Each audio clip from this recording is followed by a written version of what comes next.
English common but important words with Urdu meaning and pictures. Dates का मतलब है खजूर। ब्रेन को कहते हैं दिमाग। एप्रिकॉट का मतलब है खुबानी। रेजिन का मतलब है कशमश। वॉलनट का मतलब है अखरोट। कोकोनट का मतलब है नारियल या कोपरा। पाइन नट का मतलब है चलगोज़ा। हेज़लनट का मतलब है शाबलूत एक किस्म का दरख्त होता है। लवंग को अंग्रेज़ी में कहते हैं क्लोव्स। पीच को उर्दू ज़बान में कहते हैं आड़ू या शफ्तालू। ओलिव का मतलब है जैतून।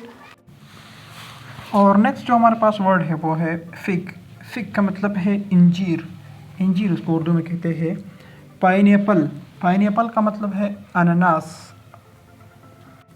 इलायची को इंग्लिश में कहते हैं कार्डेमम। मेहमान नवाजी को इंग्लिश में कहते हैं हॉस्पिटैलिटी। कद्दूकश को इंग्लिश ज़बान में कहते हैं ग्रेटर। फॉर्चून या लक इसको उर्दू ज़बान में किस्मत कहते हैं, फॉर्चून या लक। बटर मिल्क लस्सी को कहते हैं, छाछ को कहते हैं। दूध के चाय को अंग्रेज़ी में मिल्की टी कहते हैं। कहवा चाय को ब्लैक टी कहा जाता है। दर्जन यानी एक दर्जी होता है, एक दर्जन होती है। दर्जन को सीमस्ट्रेस कहते हैं। बदबू को कहते हैं स्टिंक।